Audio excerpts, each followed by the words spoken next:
He hurt you. You were bleeding, but strangely, you were the one who rushed to apologize. Not because you were wrong, but because you've always been the one trying to save the relationship, even if it meant losing parts of yourself in the process. At first, you thought you were strong. You told yourself, every relationship has its ups and downs. You said, maybe he's just tired. Maybe I'm being too sensitive. Maybe I was expecting too much. But slowly, those maybes became poison. They crept into your mind, making you question everything, even your own worth. He gets angry. You say sorry. He pulls away. You chase. He breaks you. You patch it up. Because deep down, you're scared that one day, he'll actually leave, and you'll be left alone, with wounds you never even got to admit were real. So you stayed. You convinced yourself it was just a phase, that this is what love looks like. That loving someone means accepting all their flaws, but you forgot. That loving someone also means protecting yourself. Over time, you stopped laughing. You stopped sharing stories. You started losing the little things that used to make you happy. Until one day, you sat in silence and realized you're not you anymore. You've become a shadow of yourself, always forgiving the pain, always finding reasons to stay, always hiding the tears behind a forced smile. And the saddest part is, you know it's hurting you, but you still stay. Because you're not ready to face the loneliness that comes after. When love no longer brings peace, then it's not love. It's just attachment wearing a mask. You're not weak.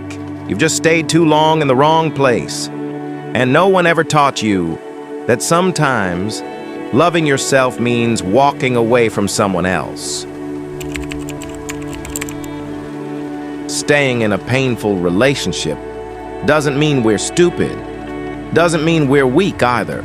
It means we're human, creatures wired to seek comfort. And sometimes that comfort is the very thing that's breaking us. Picture this. You've been hurt over and over again, yet somehow you keep going back. Why? Because the pain has become familiar.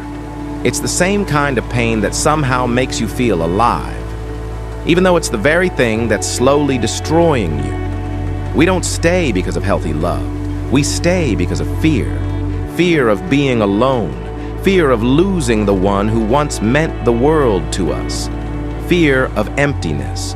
A silence that somehow feels scarier than the constant ache we've grown used to. Love, it becomes the easiest excuse. I love them, so I have to stay. But what kind of love is that? The kind that makes you cry alone at night? The kind that makes you feel worthless? The kind that slowly erases your sense of self? So often we stay for the memories, the good ones that keep us tied, the moments that make us believe that maybe, just maybe, they'll come back as the person they used to be. We remember their laughter, their hugs, their sweet words. And when the pain comes back, we tell ourselves, they're not always like this. There must be a reason. We can change together. But that's the cruelest trap of all. The cycle of getting hurt, hoping, forgiving, and then doing it all over again. We stand in the middle of the storm, waiting for clear skies, when deep down, we know the storm was never going to pass. And even more than that, we stay because we think we have no other choice. The world outside seems cold and strange. Being alone feels too heavy.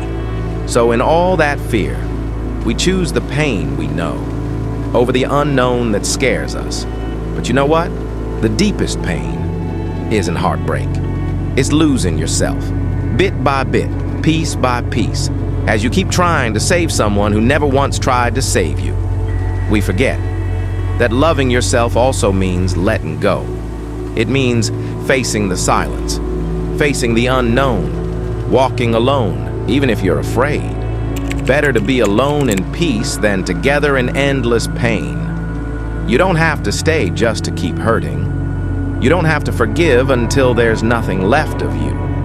Having the courage to say enough might just be the bravest and most important thing you ever do.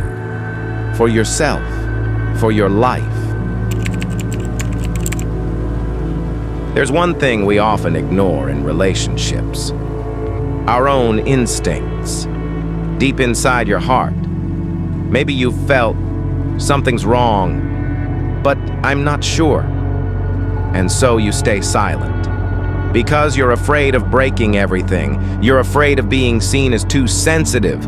Or worse, you're afraid of losing them. But what's really happening is that little by little, you're losing yourself.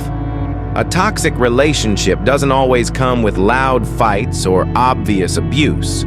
Often, it's subtle, quiet. Before you know it, you're changing. And not because you're growing, but because you're surviving. Think about this. Sign 1. You constantly feel like you have to adjust yourself just to avoid making them angry. Little things like how you talk, how you express yourself, even something as simple as laughing with your friends.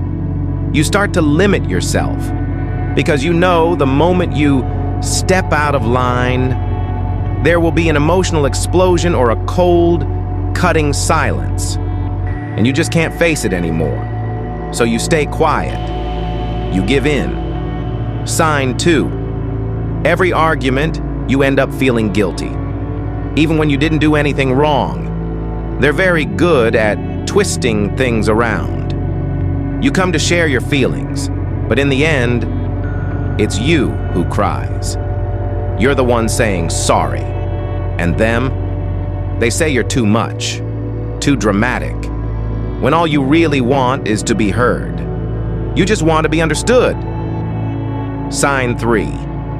You start living in emotional fear, afraid to be honest, afraid to speak your feelings, afraid of being blamed or worse, making them angry. So you learn to keep it all inside. And when you cry at night, you tell yourself, this is just a phase. They'll change.